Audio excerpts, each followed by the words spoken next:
ዝብል ማለት እዩ ስለዚ እዚ ናይ ሎም መዓልቲ ሕቶ ነዚታት ዝምልስ እዩ ማለት እዩ ፍልልያት ግርጭት ሓደ ነገር ኣይኮኑን ማለት ሕጂ ፍልልይን ግርጭትን ዝብልሲ ነንበይኑን ክንሪኦ ኣለና ፍልሊ እንታይ ማለት እዩ ግርጭት እንታይ ማለት እዩ ዝብሉን ክንሪኦ ይግባአና ማለት እዩ ስለዚ ፍልሊ ማለት ሲ ሰብ ካብ ካልእ ሰብ ዝፍለየሉ ሓሳባት ወይ እምነት ወይ ባህሊ ወይ ኣራእያ መሓዝ ማለት እዩ ፍልልይሲ ካብ ካልእ ሰብ ፍልይ ዝበለ ነገራት ስኻ ክትሕዝን ከለኻ ክልቲኻ ኣብዚ ነገራት እዚ ተፈላለይኻ ኣለኻ ማለት እዩ ስለዚ እዚ ባዕሉ ፀገም ኣይኮነን ሕጂ ብምፍላይ ከዓ ሓደ ሰብ ካልእ ሃይማኖት ኣለዎ ስኻ ሓደ ሃይማኖት ኣለካ ኣራእያ ከነንበይኒኡ እዚ ስኒ ንባዕሉ ከም ሓደ ፀገም ኣይረኣይ ማለት እዩ ስለዚ መዓስ ሕጂ እዚ ፀገም ንብሎ መዓስ እዩ እንድሕር ኢልና እዚ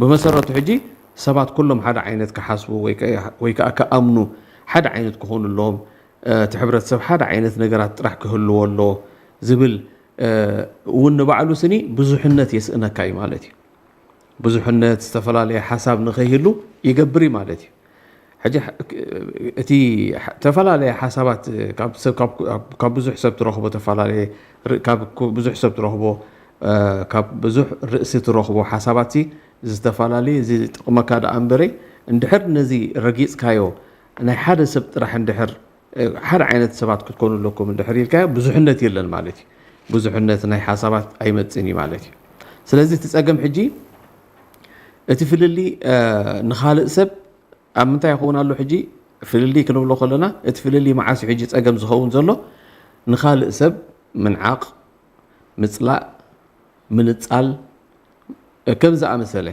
ወይ ከዓ ምጉዳእ ከምዚ እንድሕር መፅኡ ሕጂ ብሰንኪ ትፍልሊካ ስኒ ነቲ ካልእ ሰብ እንታይ ትገብሮ ትንዕቆ ማለት እዩ ብሰንኪ ትፍልሊካ ትፀልኦ ወይ ከዓ ትንፅሎ ወይ ድማ ትጎድኦ ማለት እዩ ብሰንኪ ዘለካ ፍልሊ እዚ እንድሕር ኮይኑ ሕጂ ኣብዚ ፀገም ኮይኑ ንብሎ ማለት እዩ እዚ ሕጂ እንታይ እዚ እቲ ግርጭት ተፈጢሩ ዘሎ ከረረልኣካ ዝኽእል ነገር እንከሎ ናብ ምንታይ ከይዱ ሕጂ ናብ ፀገም ከይዱ ንብሎ ማለት እዩ ስለዚ ሕጂ ካብዚታት እንተዳኣ ርኢናዮ ንኣብነት ሕጂ ክልተ ሰባት ብሃይማኖት ይፈላለዩ ንበል እዚ ፍልሊ ሕጂ ንባዕሉ ግርጭት ኣይኮነን ኢልና ኣለና ክልቲኻ ንበይንኻ ሃይማኖት ምዃን ግርጭት ኣሽሙ ይኮነን ግርጭት ኣለካ ማለት ኣይኮነን ግን ነፍሲ ወከፎም ንኣብነት ሕጂ እቲ ካልእ ከይተቐበለ ከኽብሮ ከይተቐበልካዮ በትናቱ ወላ ተደይ ኣመንካ ማለት እዩ ግን ከተኽብሮ ብሰላም ክትነብር ግን ትኽእል ኢኻ እንታይ ፀገም ኣሎ ስለዚ እቲ ፍልሊ ፀገም ኣይኮነን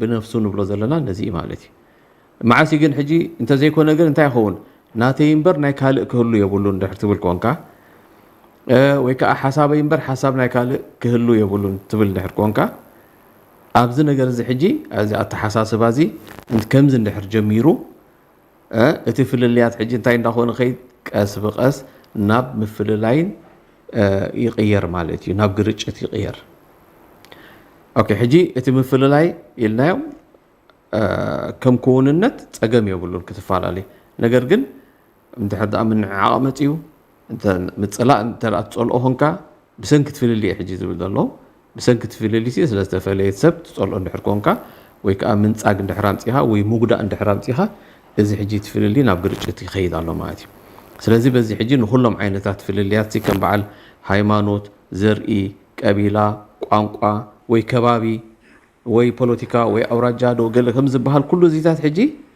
ዘጠቓልል ማለት እዩ እዚ ሕጂ ንኩሉ ፍልልያት እዩ ዝምልከት እዚ ፍልሊ ንብሎ ዘለና ኣብ እምነት ጥራሕ ዘይኮነ ስኒ ኣብ ኩሉ ዓይነት ፍልልያት ማለት እዩ ኣብ ቀቢላ ፍልልያት ኣለካ ኣብ ቋንቋ ትፈላለየኻ ኣብ ከባቢ ትፈላለየኻ ፖለቲካዊ ኣራእያኻ ትፈላለየኻ ሃይማኖትካ ዘርእኻ ፍልሊ ኣለካ እዚ ኩሉ ፍልሊ ሕጂ ዘጠቓልል ማለት እዩ ስለዚ ከመይ ጌርና ኢና ነዚ ፍልልያት እዚ ከይሓደግና ፍልሊና እናኽበርና ከም ሓደ ሕብረተሰብ ብሓባር ክንነብር ንኽእል እዚ ሕጂ ሕቶ እዩ ናይ ብሓቂ ከዓ ነዚ ክንሪኦ ኢና ማለት እዩ ግርጭት ማለት ሕጂ እንታይ ኢልና ኣለና ኣብ ሕብረተሰብ ብኸመይ ይጅምር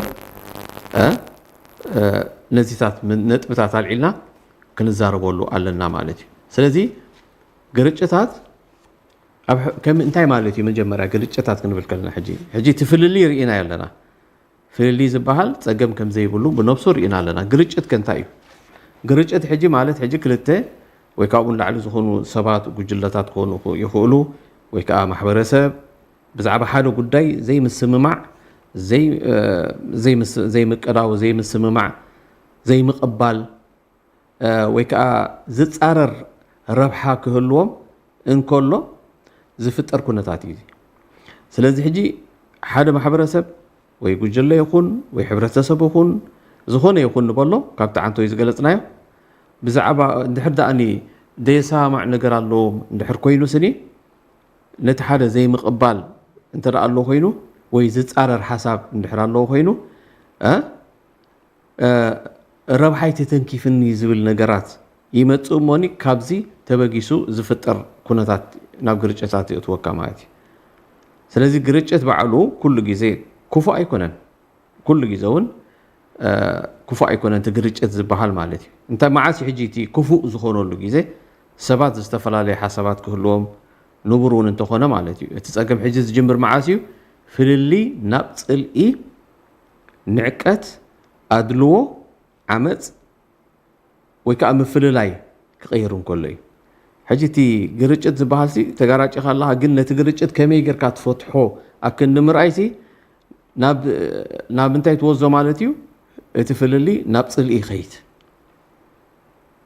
እቲ ዘጋራጭወካ ነገራት ኣምፂኻ እቲ ዘፈላለየካ ነገራት ኣምፂኻ ተማይጥካሉ ብድሕሪኡ ተኸባቢርካ ኣብ ክንዲ ትኸይድ እቲ ፍልልያትካ ናብ ግርጭት ተቐይሩስ እቲ ግርጭት ንባዕሉ ሕጂ ፍልሊ ናብ ፅልኢ እንድሕር ተለዊጡ እቲ ተፈላለየካሉ ዘለካ ጉዳይሲ ናብ ፅልኢ እንድሕር ደኣ ተለዊጡ ወይ ከዓ ናብ ንዕቀት እንድሕር መፅዩ ማለት እዩ።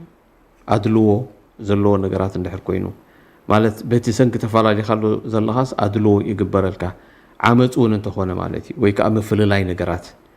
ስለዚ እዚ ሕጂ ናብ ምንታይ ይቕየር ማለት እዩ? ናብ ፀገም እቲ ግርጭት ናብ ሓደ ዓብዪ ፀገም ተቐይሩ እዚ ሕማቕ ግርጭት መፈላለዪ ዝኾነን ሃገር እንተኣሽሙ ከብል ዝኽእል ሃገር ይኹን ዝነበረካ ዕርክነት ይኹን ኩሉ ነገራት ያህድም ወይ ከዓ እንታይ ይገብር የፍርስ ማለት እዩ። ሕጂ በዚ ክንሪኦ ንኽእል ብግርጭታት ሕጂ ቀስ እናበለ እንዳዓበየ ዝኸይድ ምዃኑ ማለት እዩ። እዚታት እንድሕር ኣለዎ ግን እቲ ንዕቀታት ኣድልዎ ገለ ዓመፃት እንድሕር ኣሎ ኮይኑ ኣብ ሓደ ሕብረተሰብ ከመይ ይጅምር?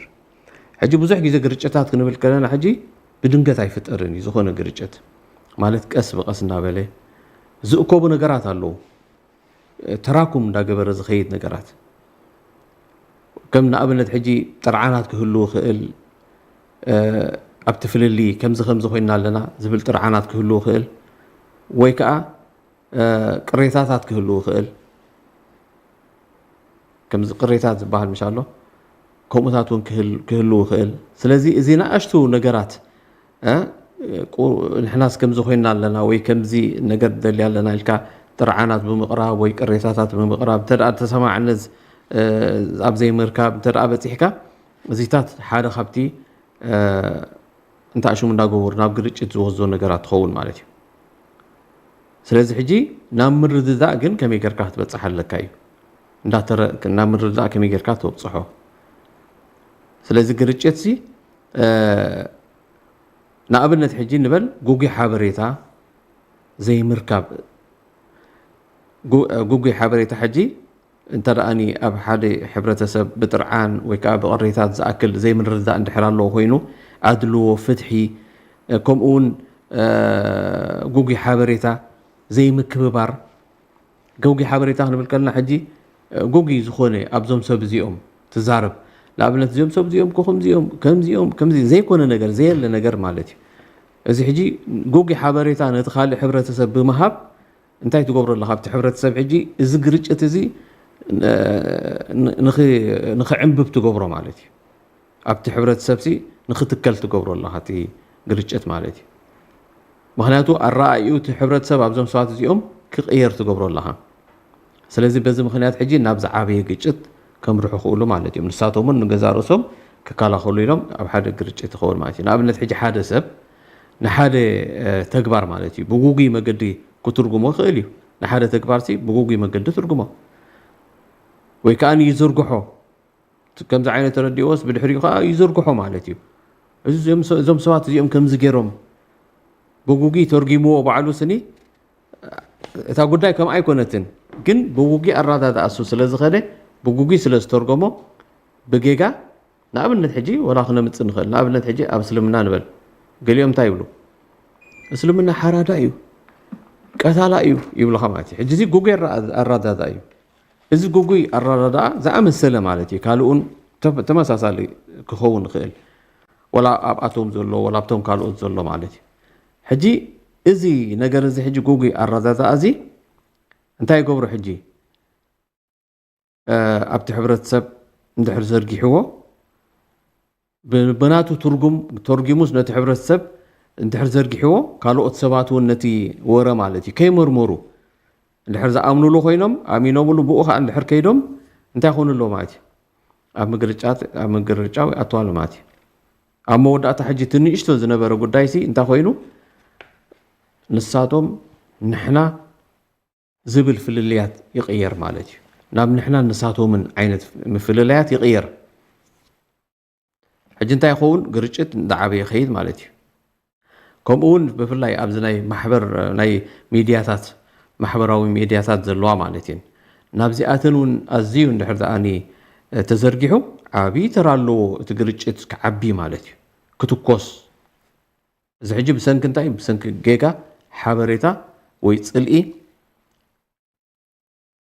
ዝዝርግሕ ሰብ ማለት እዩ እዚ ሕጂ ትሕዝቶ እዚ ናይ ምዝርጋሕ እዚ ሕጂ ነቲ ግርጭት እንታይ ይገብሮ ኣብ ዓብዪ ተኣሽሙ ሽፋን ንህቦ ብጌጋ ተረዲኡ ወይ እዚ ሕጂ ዝገርመኩም ኣብ ሓቂ ተመርኮሶ ዘይኮነ እኳ እዩ ኣብ ጌጋ እዩ እዚ ሕጂ ንሱ ተኸገብር ነይርዎ ማለት እዩ ነዚ ሓበሬታ ሓቂ ድዩ ሓሶትን መጀመርያ ከረጋግፅ ነይርዎ ማለት እዩ ስለዚ በዛ ንእሽተይ ነገር እዚኣ ሕብረተሰብ እንታይ ይኸውን ይጨፋጨፍ ሕብረተሰብ ነንሕድሕዱ ኣብ ፀገም ይኣቱ ማለት እዩ ስለዚ ሕጂ እቲ ንእሽቶ ፍልልይ ብኸመይ ይዓቢ ናብ ዓበይቲ ግርጭታት ብኸመይ ይበፅሕ እዚ ሕጂ ወላ ኣገዳሲ ነጥቢ ሕጂ ዝሪኦኹሞ ምክንያቱ ንእሽተይ ዝነበረት ተወሊዓ ከመይ ገይራ ዓባይ ትኸውን ስለዚ ሓደ ንእሽተ ፍልልይ ሕጂ ባዕሉ እውን ከምዚ ዓብዪ ግርጭት ኣይኮነን ንእሽተይ ፍልልይ ኣሎ እዚ ንባዕሉ ዓብዪ ግርጭት ኣይኮነን ግን መዓስ እዩ ዓብዪ ግርጭት ዝኸውን እቲ ንእሽቶ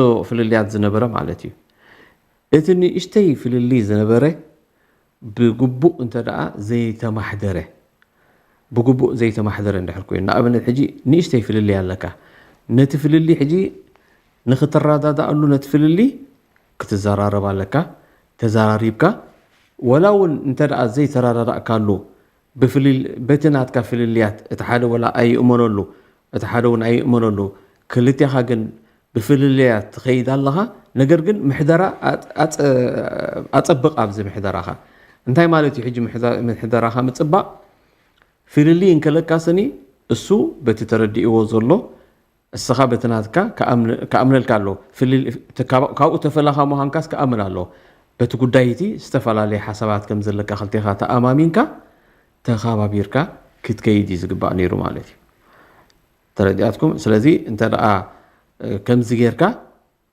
ፅቡቅ ጌርካ ነቲ ፍልልይሲ ኣመሓዲርካዮ ኣለኻ ክልቲኻ ማለት እዩ ብፅቡቅ ስለ ዘመሓደርካዮ ኣብ ዓብዪ ግርጭት ኣይኣቱን ማለት እዩ ተፈቲሑቱ ጉዳይ ፍልልይኻስ እንከሎ ሕጂ እንታይ ኢልና ነርና ዓንቲ ወይ ፍልልይ ንባዕሉ ፀገም ኣይኮነን ወላ ግን ፀገም ዝገብሮ ትፍልልይካ መዓስ ኢልና ዓንቲ ወይ ተዘራሪብና ማለት እዩ ኣቐዲምና እንተ ደኣ ብኻልእ ትረኣይ ኮንካ ብጉጊ ሓበሬታ ኢልና ሕጂ ንኣብነት ሕጂ ወላ እውን ዓንቲ ወይ እንታይ ክንብል ፀኒሕና እንተ ደኣ ምዕማፅ ኣሎ ኮይኑ ኣብ መንጎኻ ዓመፀ ይኹን ምፅላእ ምንዓቕ ምንፃል ምጉዳእ ድማ ከምዚታት ነገራት እንድሕር እንዳመፀ ኸይዱ እቲ ዝነበረ ፍልልያት ናብ ሓደ ዓብዪ ግርጭት ኣትዩ ይኣቱ ማለት እዩ ስለዚ ሕጂ ኣብዚ እቲ ንሽቶ ዝነበረ ፍልልይ እንድሕር ኣ ፅቡቕ ምሕደራ ረኺቡ ፅቡቕ ጌርካ ምሕደራ ክንብል ከለና መንግስታዊ ምሕደራ ማለት ኣይኮነን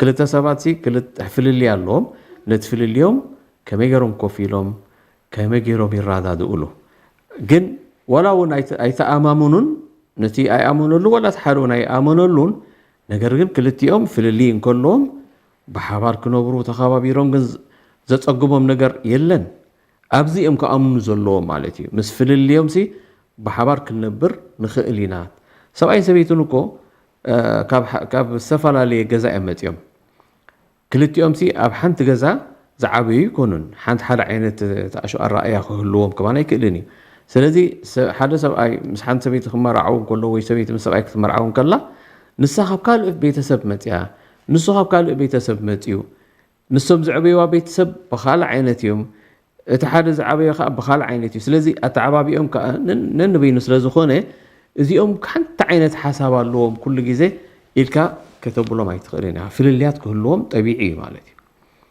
ፍልልያት ክህልወካ ጠቢዒ እዩ ግን ነቲ ፍልልያት ናትካ ክትኣምነሉ ኣለካ ያኒ ሰበይተይ እኮ ኣብ ከምዚ ኣይትርድኣንን እያ ንሳ ብከምዚኣ ትርድኦ ነዚ ጉዳይ እሳ ድማ ከምኡ ሰብኣይ እኮ ከምዚ ኢላ ብከምዚ እዩ ዝርድኦ ስለዚ ሕጂ ነቲ ናታ ፍልሊ ነቲ ናታ ዘለዋ ናታ ባህርያት ይኹን መንነታ ይኹን ገለ ነዊ ጠባያት ይኹን ንዕኡ እንታይ ገብሮ ማለት እዩ ከም ሓደ ፍልሊ ተወሲዶም ክልቲኦም ነቲ ፍልሊኦም ሕጂ ብምክብባር ይኸድዎ ማለት እዩ ንስኻ ተኽብረላ ንሳ ተኽብረልካ ንኣብነት ሕጂ እታ ሰበይቲ ዝሕልቲኣ ንበላ ብጣዕሚ ዝሕልቲኣ ቀሲላ እትዛረብ ሆሆ ኣይትፈቱን እያ እቲ ሰብኣይ ግን መዕገርገር እዩ ቀሲሉ ክዛረብ ኣይክእል ወላ እውን መትሓዚ የብሉን ሕጂ እዚኦም ኣብ ጠባ እዩ ሕጂ ትፀገሞም ኣብ ካልእ ጉዳዮም ኮ ሰማሙ እዮም ግን ኣብ ሓደ ነገር ክመፅእ ከሎ ግን በቃ እሳ ቀሲላ ክትርድኦ ትደሊ ቀሲላ ኢኻ ክትርዳእ ትደሊ ንባዕላ እውን ንክትርዳእሲ ሆሆ እንድሕር ኢልዋ ሰብ ክትርዳእ ኣይትኽእልን እያ ከምኡ ዓይነት ሰብ ኣሎ ቀሲሉ እንድሕር ኣርዲእዋ ግን ክትርዳእ ትኽእል ወይ ከዓ ብኣንፃሩ ድማ ከምኡ ንሱ እንተደኣ እሱ ዝሑል ኮይኑ ንሳ ከዓ ፀርፀር እንድሕር ትብል ኮይና እዚኦም ከዓ እንታይ ይኾኑ ልክዕ ዓክስ እውን ሕሰብዎ ማለት እዮም ልክዕ እሱ ከዓ ክርድኦ ይክእልን ሆሆ እንድሕር ኢሉ ክርድኦ ይክእልን ቀሲሉ ዘረድኦ እንድሕር ረኺቡ ከዓ ክርዳእ ይኽእል ከሚሳት ክኾኑ ኩሉ ሕጂ እዚኦም ፍልሊ ኣለዎም ነዚ ፍልሊ ሕጂ እንታይ ገብርዎ ኣብ ግርጭት ኣይኮነን ዘእትዎም ከእትዎም ዝግባእ በቲ ፍልሊ ተፈላለዮምሉ ዘለው ተኸባቢሮም ክነብሩ የኽእሎም እዩ ፀገም የብሉን እቲ ፍልሊ ንባዕሉ ስኒ ፀገም ኣይኮነን እቲ ፀገም ግን ነቲ ፍልሊካ ከመይ ጌርካ ትፈትሖ እዩ ኣብቲ ኣፋታትሓ እዩ ዘሎ ሕጂ እቲ ፀገም እንድሕር ኣኽቢርካሉ ኣው ድሓን እዚ ድሓን ዝግ ይበልሓን ዝግ ትበልሓን ቀሲልካ እትርዳእ ኢልካ ስኻ ትረዳእ ክትፍትን ኣለካ እንዳፈለጥካ ትጠባያ ማለት እዩ ወይ እሳ እውን እንዳፈለጠቶ ንዕኡ ትጠባ እዩ ስለዚ ሕጂ እዚ ሓደ ካብቲ መፍትሕታት ትኸውን ኣሎ ማለት እዩ ዓለይኩም ሰላም ወረሕመቱላህ ስለዚ ኣብዚ ሕጂ እንታይ ንብል እቲ ምሕደራ እንድሕር ረኺቡ ፍልልያት ፅቡቕ ምሕደራ ተረኺቡ ብክልተ ወገን ተኸባቢርካ ናይ ምንባር ይመፅእ ማለት እዩ ስለዚ ፍልሊ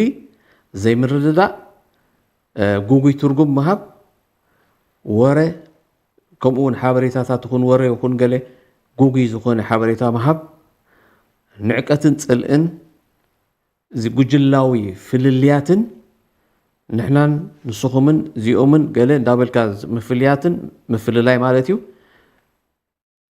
ግርጭት የምፃልካ ማለት እዩ ግርጭት ድማኒ ናብ ዓመፅ ይኸይድ ስለዚ ሕጂ ንኣብነት ሕጂ ክልተ ሰባት ብሓደ ጉዳይ ይፈላለዩ እቲ ፍልሊ ሕጂ ብዝርርብ ክፍታሕ እንከሎ ወይ ከዓ ዝኽእል እዩ ብተዘራሪቦም ክፈትሕዎ ዝኽእሉ ጉዳይ እዩ ግን እንታይ ይገበር እቲ ሓደ ወገን ነቲ ካልእ እንታይ ይብሎ ንሱ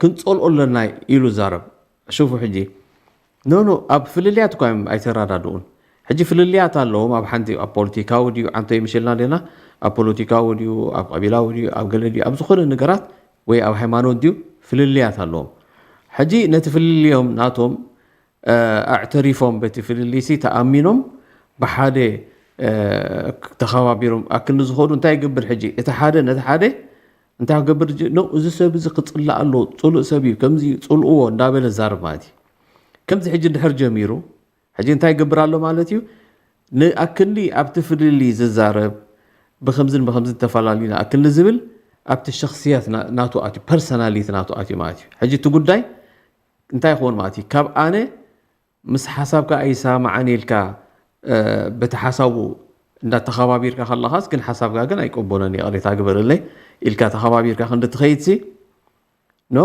ናብ ምንታይ ይቕር ኣነ ምስኻ ፍጹም ዝሰማማዕ ሰብ ኣይኮንኩን ኣይሰማማዕን እየ ኣነ ንስኻንሲ ክንሰማማዕ ኣይንኽእልን ኢና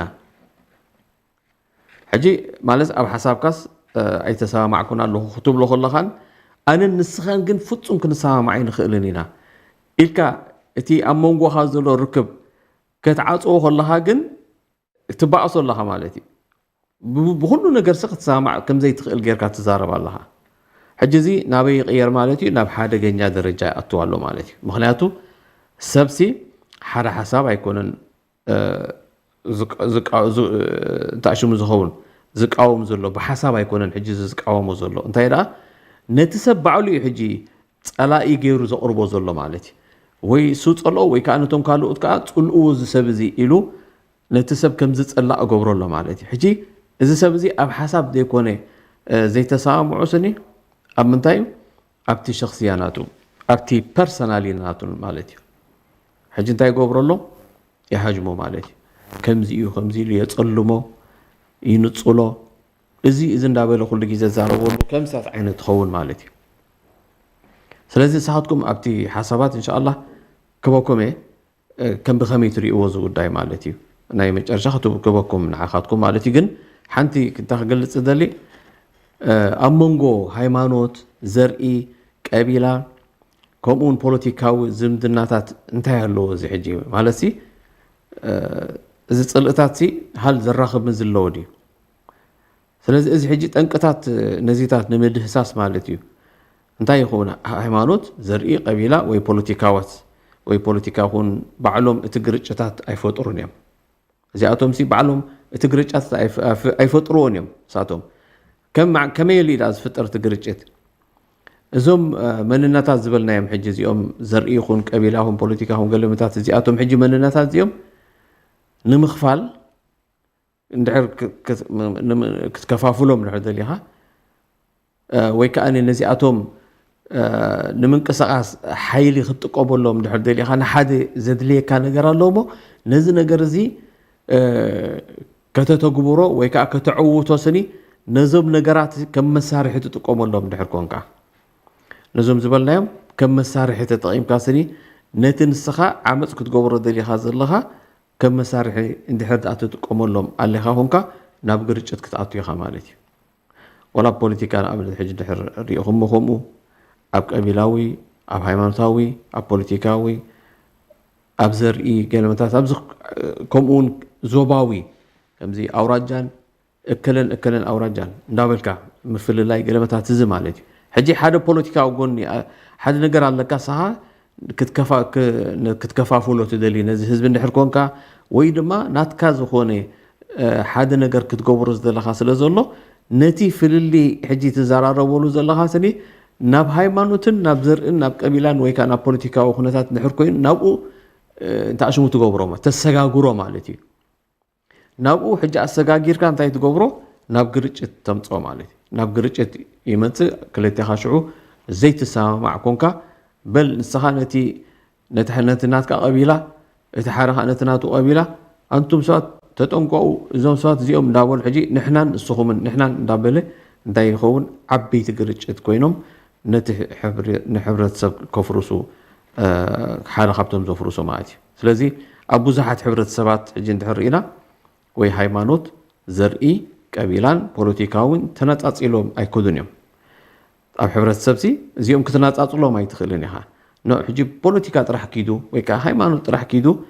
እዚ ኩሉ ነገራት ገዲፍኩም ቀቢላ ዘየለ ገለ ዘየለ ኢልካ ወይ ዝኾነ ነገራት እዚኦም ነንሕድሕዶም ሲ ብዘርኢ ብቀቢላ ዝፈላለዩ ሰባት እዮም ሕጂ ነዚኣቶም ነዞም ሕብረተሰብ እዚኦም ሕጂ ብዙሕነት ይድኣ ዘርእካ ዶ እምበረ ተናፃፂሎም ክኸዱለዎም ኣብዛ ዓዲስ ሓንቲ ፖለቲካ ሲስተም ሓንቲ ሃይማኖት ሓንቲ ናይ ቀቢላ ሓንቲ ከምዚ ክትህልው ኣለዋ ድሕር ኢልካ ኣብ ሓደ ዓዲ ክትረኽበ ይትኽእልን ኢኻ እዚ ስለዚ እዚ ሕጂ እንታይ ይገብረካ ኣሎ ማለት እዩ ተናፃፂሎም ዝኸዱ ነገራት ስለ ዘይኮኑ ንስኻ ናብ ሓደ ግርጭት ከተእትዎ ደሊኻ ማለት እዩ ስለዚ ዝኾነ ፖለቲካዊ ጉዳይ ምስ ቀቢላ ክተሓዝ ይኽእል እዩ ማለት እዩ ቀቢላ ምስ ዘርኢ ክተሓዝ ይኽእል እዩ ሃይማኖት ድማ ምስ መንነት ሕብረተሰብ ክተሓዝ ይኽእል እዩ ስለዚ ሓደ ግርጭት ሲ ካብ ሓደ ዓውዲ ናብ ካልእ ክሰጋገር ይኽእል እዩ ማለት እዩ ክሰጋገር ዝኽእል ነገር እዩ ስለዚ ሕጂ ትቐንዲ ሓደጋ ንብሎ ዘለና ሕጂ እቲ ካልእ ወገንሲ ከም ሓደ ሰብ ዘይምርኣይ ከም ሰብ ጌርካ ነቲ ሓደ ሰብ ዘይምርኣይ ንሓደ ሰብ ከም ሰብ ጌርካ ክትሪኦ ዘይምፍታን ሰብ መጀመርያ ብሰብኣዊ ደረጃ ረኣዮ ሰብ እዩ እዚ ሰብ እዚ ክበልዕ ኣለዎ ክሰትይ ኣለዎ እቲ ሱቅ ክረኽቦ ዝግብኦ ነገር ክረክብ ኣለዎ መኑ እዚ ከምዚ ስለ ዝኾነ ነዚ ኣይትግበረሉ ዝበሃል ነገራት ክህሉ የብሉን ከም ሰብ መጀመርያ ንሓደ ሰብ ከም ሰብ ቅድም ኣኽብሮ ሰብ እዩ ኢልካ ምሕሰብ ከም ሓደ ፍሉይ ጉጅለ ጥራሕ ጌርካ ስኒ ኣይትውሰዶ ማለት እዩ ነኑ እዚ ከምዚ ስለ ዝኾነ እዩ እዚ ካብ ከምዚ ቀቢላ ስለ ዝኾነ እዩ እዚ ካብ ከምዚ ሃይማኖት ስለ ዝኾነ እዩ እዚ ካብ ከምዚ ዞባ ስለ ዝኾነ እዩ ኢልካ ትፈሊ እንድሕር ኮንካ እዚ ሓደ ካብቲ ድኽመት እዩ ስለዚ ሓደ ሰብ ከም ሰብ መርኣዮ እቲ ሰብኣዊ ነገራት ክትገብረሉ ትኽእል ከዓ ትገብረሉ ማለት እዩ ወይ ብሰብ መልክዕ እንድሕር ርኢኻዮ ኣነ ንሱን ከም ሰብ ተኸባቢርና ክንከይድ ዘኽእለና ብቕዓት ኣለና ኢልና ኢኻ ክትሰርሕን ከተመሓድሮን ትኽእል ነቲ ጉዳይ ነቲ ፍልልያት ማለት እዩ ስለዚ ሕጂ እቲ ግርጭት ሕጂ ካብ ግርጭታት ዓበይቲ ግርጭታት ናብ ምንታይ ከይድ ኣሎ ማለት እዩ ናብ ሓሳባዊ ግርጭታት ትኸውን ካብኡ እንዳልገስካዮ ትኸይድ እንተዘየለው ብኣንፃር እንድሕር ጌርካዮ ከኣኒ እንታይ ይኸውን ማለት እዩ ካብ ሓሳባዊ ግርጭታት ዝነበረ ናብ እምነታት ግርጭታት ወይ ቀቢላታት ግርጭታት እንዳኣተወ ናብ መንነት ግርጭት ናብ ዞባ ግርጭት ናብ ሃገር ግርጭት እውን ክኣትዩ ማለት እዩ ከምዚ እናበለ እንዳዓበየ ስቴፓት እንዳቀይር ኸይድ ማለት እዩ ከምቲ ናይቶም ሰባት ዘተግብርዎ ዘለዉ ነዚ ጉዳይ ማለት እዩ ኣተሓዛ ናይቶም ሰባት ይዘብል ስለዚ እዚኦም ሕጂ ካብዚ ክንሪኦም ዝፀናሕና ኣገደስቲ ነገራት ነቲ ግርጭት እንታይ ምዃኑን ፍልሊ እንታይ ምዃኑን ኢና ክንሪኦ ፀኒሕና ማለት እዩ ስለዚ ኣብዚኣ ሕጂ ናይ መጨረሻ ፍልሊ ባዕሉ እንታይ ኢልና ፀገም ኣይኮነን እንታይ ደኣ እቲ ፍልሊ ብፅልኢ ብንዕቀት ብጉጉ ሓበሬታን ከምኡ ከዓኒ ብምፍልላይ ክንጥቀመሎም ከለና እዩ ነዚኣቶምሲ ንምፍልላይ ኢልካ ትጥቀመሎም ንሓደ ነገር ትጥቀመሎም ድሕር ኣላ ኮንካ እዚ ይፀገም ዝኸውን ዘሎ እምበር ንሳቶም ብነብሶም ፀገም ኣይኮኑን ብሓባር ኮፍ ኢልካ ክትነብረሎም ትኽእል ብሓባር ኩላትካ ስኒ ተኸባቢርካ ክትነብረሎም ትኽእል ነገራት እዮም ሲምፕል ነገራት እዮም ስለዚ ብከምዚኦም ከዓ ናብ ግርጭታት ዝቕየሩ ማለት እዩ ስለዚ ፍታሕ ናይ ፍልሊ ሕጂ እንታይ እዩ ፍልሊካ ምጥፋእ ማለት ኣይኮነን ኣብዚኣ ሕጂ ፍታሕ ናይ ፍልሊ ሲ ፍልሊካ ከተጥፍኦ ማለት ኣይኮነን እንታይ ደኣ ፍልሊካ እናኽበርካ ብሓድነት ክትነብር እንከለኻ እዩ ፍልሊካ ኣኽቢርካ ናይ ፍልሊካ ኣኽቢርካ ስኒ ብሓደ ክትነብር እንከለኻ እዩቲ ፍታሕ ማለት እዩ እንታይ ደኣ ሕጂ ንሕና እንታይ ንብል ኣለና እዚኣ ተረድእዋ ፍታሕ ሲ ፍልሊካ ስኒ ዘጥፋእ ኣይኮነን ማለት እዩ ሓደ ከም ፍታሕ ኢልካ ስኒ ፍልሊካ ነጥፋኣዮ ፍልሊ ዘለና ኢልካ ኣይኮንካን ፍታሕ ትገብረሉ እንታይ ደኣ ፍልሊካ እንከሎ ነገር ግን እቲ ፍልሊ ናትካ ተኸባቢርካ ምክንያቱ ፍልልያት ናይ ግድን ክህልዎ ኮይና ኣዛ ጠቢዒ እዩ ወዲ ሰብ ፍልሊ ዘይብሉ ሕብረተሰብ የለን ኢልና ኢና ሃይማኖት ዘይብሉ የለን ቀቢላታት ዘይብሉ የለን ህዝቢ ዘይብሉ የለን ዘርእታት ዘይብሉ የለን ከምዚ ዞባ ዘይብሉ የለን ከምዚ ዘይብሉ ፍልልያት እዚ ኩሉ ግን ፍልሊካ ሕጂ ፍልሊ ኣጥፍእ ኣይኮነን ፍልሊካ ኣጥፊካ ኣብ ሓደ ምፃእ ኣይኮም ይኮነን እንታይ ደኣ ፍልሊካ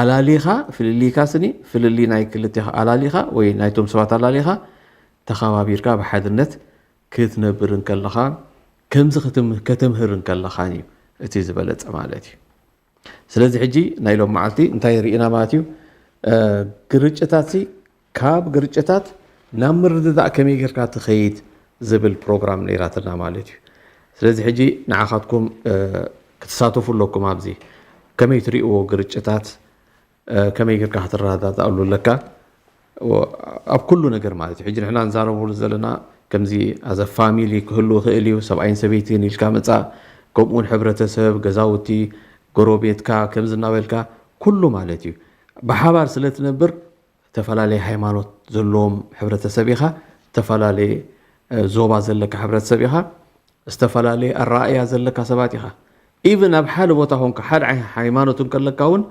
الرأي أخا تفلالي كون خيليو حد عينت أبحاد قبيلان كلها الرأي أخا بوليتيكا والرأي أخا تفلالي كون خيليو سلازي زفل اللي تزي كل جزء كتخبروا لك أخبيرك في اللياتك جن تخابيرك تنبر كتقل لك زبيلي مالتي تكندي نايلو مع تزرعنا مالتي إن شاء الله نصحتكم بزعبازي انتي سكتبلو تفضلوا كاباخاتكم كأن سمع مالتي ونعاخاتكم مخناتو زيا بروغرام زيا مسمعت راح يكونن مستاف ناتكا حساب مهاب كم زخونا له كلاتك خطوها هاب كلها حسابتي تصوز بلد أمبر سميعك راح مخاد ترجم ما يبلون مخناتو ناتكم حساب كنتايو سلازي بخوم إينا نبلوكم زلنا كما يحذيركم كما ياللهم أنتم كم زبها هجرنا كحكو حبير قاعدة هم يحذيركم دابن شمون دابل كاتاتو كم لا نير لالدي تاتامش أبتحالي مسيا حذركم كما يحذيركم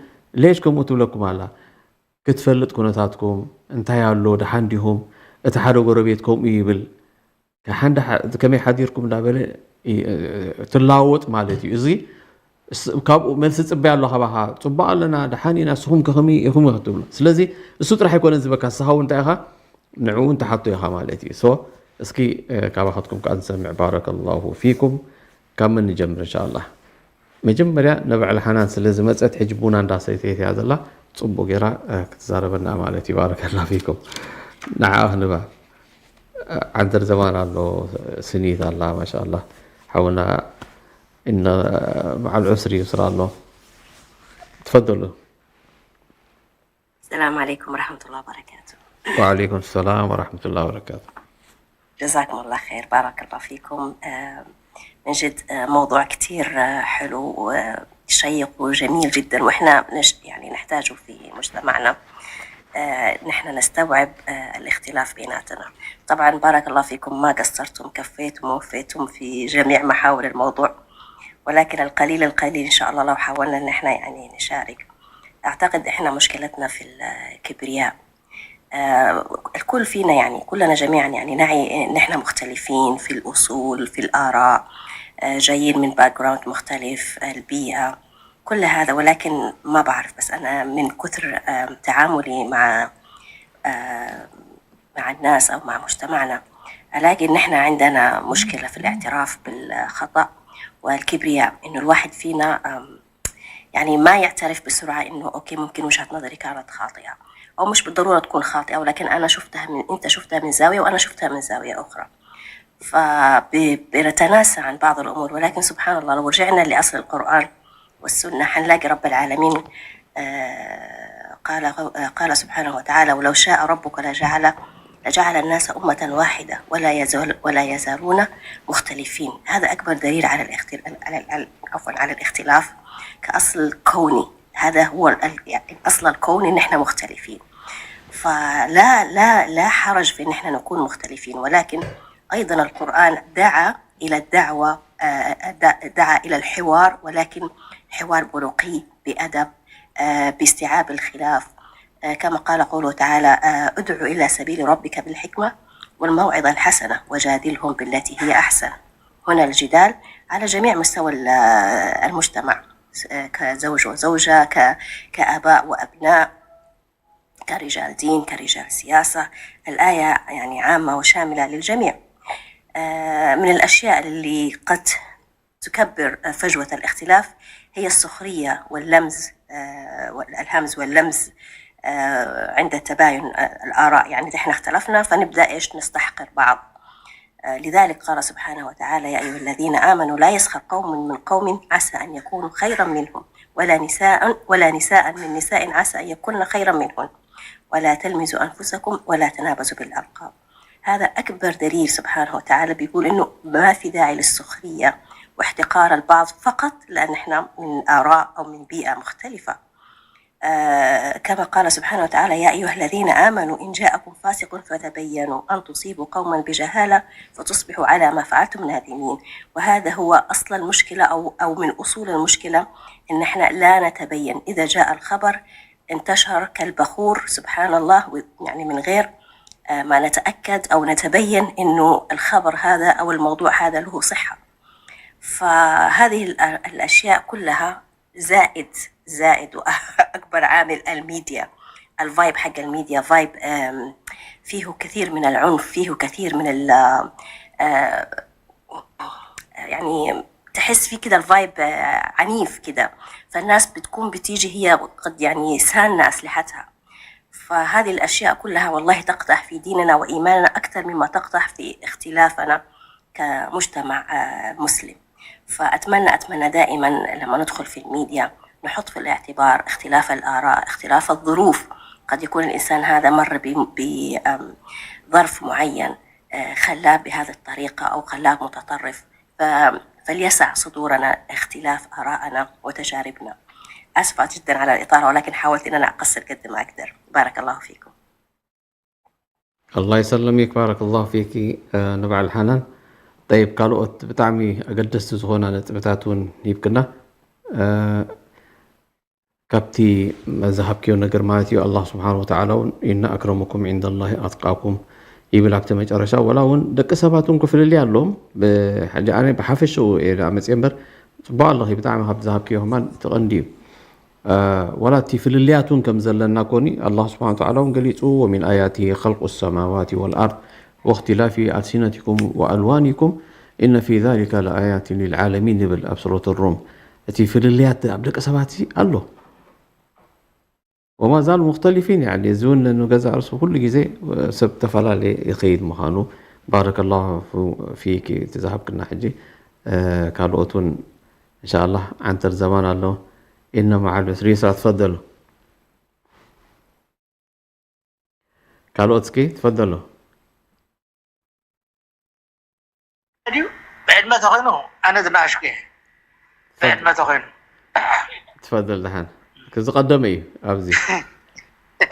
حبيبي أولا أستغل الفرصة هذه إن سميح قال لي نشتي عدمان لهني دعوة ما جمرت عدمان مرة لما راح يكون ناس دعوة لهني ممكن تسمح لي تفضل وحدفع لك ثمن الدعاية كمان. أفضل كده أتمنى نهاية الدعاية كمان هذا الله. أبشر يا جماعة مساراتنا نايتي سوشيال ميديا كمان قلنا نكير أنا بكاد منفت نكير سلنا حسب دلنا صباح إن شاء الله سوني ساعة حسرت بتوقيت مكة المكرمة. أنا عامل بس مباشر حنتكلم عن برنامج الطيبات دي ترد أكم دلو ردعت حتى تريليوز برنامج طيبات بوزو حبشاناي فلتكون له. أنا مع خبراء ودكاترة صباح أمسي ساعة حسرت دعوة لكل الناس حبيب قلبي. شكرا على الفرصة هذه. سوني ناي نقول ساعة عصرته ولا ناي مشت؟ لا بعد ناي مشت بي ام. اوكي بنا ارتراق وتعترى فعلا ناي مكة هو اوكي. طيب فالحضور للجميع، يعني أنا الصوماليين والارتريين يشتكوا من البرنامج ده فنعوم اليه امسي من دكاتره الناس كلهم ارتراويين نحد لها ابوهم اليه ردوهم انت برنامجنا الطيبات لانه فيه خير كثير يا جماعه ان شاء الله. زي شكرا قدام سنزاد ابكاني افتيا زاربانا بالكاغين اداره الازمات، يعني رات موضوع كمان كي رات ازمه اداره نقبل لها مشروع قيم جدا، يعني حتى صراعه ازمه نديره اداره غير ناسي كاب سلبي ايجابي نتقبل له. الإدارة بتاعت أزمات يا جماعة، الأزمة زي ما في اختلاف في أزمة، يعني الأزمة بتجي من إيش؟ تجي من الاختلاف. جاء اختلاف في أزمة، كيف نحل الأزمة هذه؟ انتهيت بالنركة قدام صاحب حبيبي. كله حبيت ذكرته كمان، بين كلنا رأي مع اختلاف لغاتنا مع اختلاف ألواننا. أبحان سمينا نبرد لنا رب سيب كله حيوان يكون إنسان يكون أبحان سماي دون أمبيرنا دولة ولا أنا سماي لنا أبحان سماي نبرد أبزح عن السماي مع اختلافنا برضو نبر لنا أبزح تحت السماي زي أبزح سلال زي سماي زي كلنا. فأنت موجود تحت مظلة السماء الواحدة مع اختلافاتك والدنيا ماشية. أنت قداي كما يجير اختلاف كاب قفي إحنا بسبيبته قبره. أنا أتفق مع دامسون في 10 نقاط واختلف معه في 5 نقاط. أمشي مع دامسون بالاختلاف 5 ولا 10؟ امشي بالاتفاق 10. 5 مختلفين في اوريدي وكمان في 5 مختلف معايا. اوريدي اغرينا انه في اختلاف بيني وبين الدامسوم او بين اي شخص 5 اختلافات ما المسلك وانت مختلف معي 5، لكن انا وانت متفقين في ال10 ما نمشي بال10. بتعسرت لي نخيت بالنادي لنا. فباختصار الموضوع طاولة الحوار هي دائما اللي بتحل المشكلة. انا ما اتفقت معك وانت ما اتفقت معي، هل انفصل؟ تتصل اودلخا، تتصل اكاد له. انت لو دكتور وتصل اكاد له عنده حاجة عندك حيجي عندك لانه انت دكتور. هذا اللي انت قاعد تتصل اودلخا نجاري، انت عنده حاجة، عندك مصلحة حتجي عنده.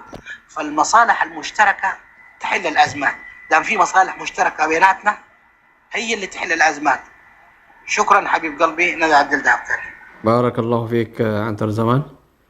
طيب ان شاء الله سوني كعربي كابتن ساتفو او جبرنا مالتي ان شاء الله نتاكم هنا باذن الله. زبلكاون طبق حساباتي حقها ابقى اتفللي كهول غيزي الله فللي زي بلو كهلو يكلني درجه. ስለዚህ ኣብ ትፈልሊካ ግን ተኸባቢትካ ክትከይድ ከም ዘለካ እዩ። እንድሕር ከምኡ ዘይደለኻ ግን በቃ ናብ ጎነፅ ናብ ዓመፅ ናብ ካልእ ዝኸይድ ነገራት እዩ ማለት እዩ።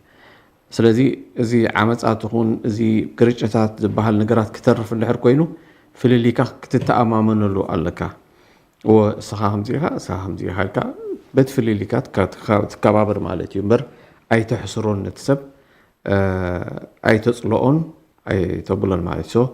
ባረከ ላሁ ፊክ ሽክረን። ካልኦት ከ ኣሕዋት ሰኒት ዳኣሎ መዓልቲ እንታይ ኢላ ስኽእልከ ኣደይ ሰኒት ኣብ ስራሕ ከይትብሉ ምናልባት طيب ኣለኹም ሓሳብ ዘለኩም تفضلوا. يسمعنا ولا حبيبنا؟ لا مسموع اسمعنا. ناي يسمع له ناي إن مع الأسر يسر لا ناتو يسمع النيرو. يسمع إلا نسو. نعم هو دحل إن شاء الله أتونا أوكي خالو أتون دحر لهم تفضلوا حسب هاو. ስለዚህ ኩሉ ግዜ ግርጭታት ብከምዚ ይፍታሕ ባህኑ ንሪኦ ኣለና ዳርጋ እቲ ናይ ሓደ ሰብ እዩ ዘለና በሪ ናይ ሓደ ሰብ ክንሰሚዕ ኢና ብድሕሪኡ ግን ዳርጋ ክንዓፁ ኢና ማለት እዩ። ሓንቲ ሰዓት እያ። ስለዚ ኩሉ ግዜ ሰዓት 2 ኢና ጌርናያ ዘለና ሰዓት 2 ቀዳም እዚ ፕሮግራም እዚ ኣለና ማለት እዩ። ኩሉ ግዜ ቀዳም ሓሳባት እንድሕር ኣለኩም ክንዛረበሉ ዝግባአና ከዓ ንገሩና ሓብሩና ነቲ ዝሓብርኩምና ሓሳባት ምስ ካልኦት እውን ክንዛረበሉ ጠለባት እንድሕር ኣለኩም ከዓ በዓል መን ሽሙ ኣምፅኦም እከለ ዝበሃል ኣሎ ትብሎ እዚ ጠለባት እውን ክትብሉ ትኽእሉ ማለት እዩ። ባረከ ላሁ ፊኩም። ስለዚ ናይ ኩላትና እዩ ሜዳ ናይ ኩላትና ስለ ዝኾነ ሓሳብኩም ኣፍስስሉ። ታብልካስ ከፊት ያለኹ ብልወደይ تفضلي. ስበዛ ከለኩም ዲዩ ኣሎ ኩሉ ሰላም ዓለይኩም። وعليكم السلام ورحمة الله وبركاته. تفضلي. بالكي الله ميت الله.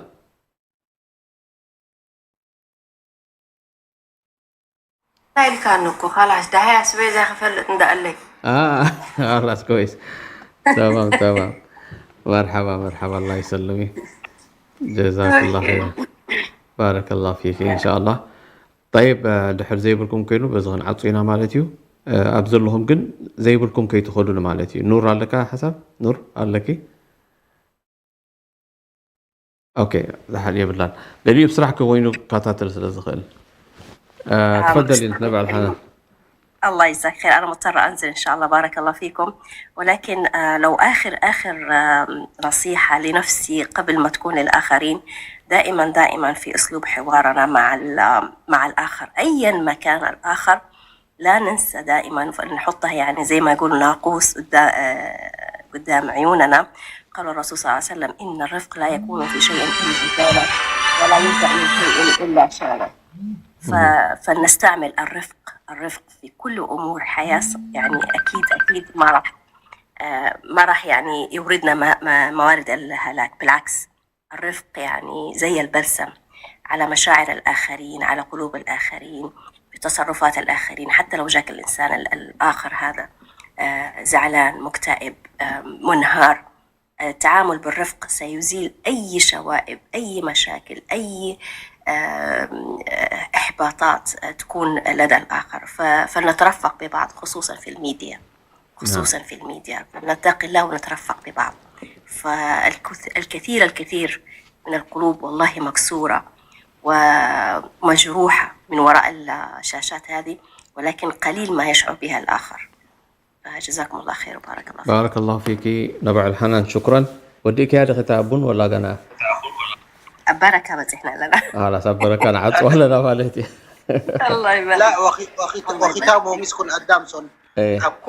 كل مناحي الحياة، كل مناحي الحياة نحن كمسلمين يا أدامسون، كمسلمين عندنا حلول لكل اختلافات. ليش؟ لا عندنا مرجع. نحن كمسلم قفلنا كمسلم، لو اتفقنا نحن مسلمين كلنا نحترم هذه الناس مرجع لنا. ليش؟ أنت يجب لنا لو وين اختلفتم في شيء فردوه إلى مين؟ إلى الله ورسوله. إلى الله. يعني أي اختلافات مرجعها ما يتملس إلى الله ورسوله. فخلاص عندنا حلول معنا نحن في اختلافاتنا لو طبقنا فينا. فاهم علي؟ نعم. اللي موجود فينا نحن كمسلمين عندنا، لكن مع الغير برضو عندنا إيش؟ الحكمة والموعظة الحسنة. بارك الله فيك. شكرا بارك الله فيك. بارك كبرات غداتلتي نتم مجمر حساب صاحبكم. شكرا ناولكم تعاملنا مزغنكم كم نايلومي قرጭታት بخمي يفتح زبل مالتيو انتايو كاب قرጭታት نام مرزداء كمي غيرك تسغاغر زبلي نيرو مالتيو اتليست نتي نغرات بمطونو رينا يكون كون تسفا قبر كابزون كل مهارلو نخل العيلنا تزاريبنا كون تسفا قبر مالتي. ስለዚህ ላይሎ ማዓቲ በዚ ወዲእና ኣለና ዝመጽእ ዘሎ ሰሙን ብኻልእ ትሕዝቶ ክሳብ ንራኸብ ድሓንኩኑ። አሰላሙ ዓለይኩም ወረሕመቱላሂ ወበረካቱ።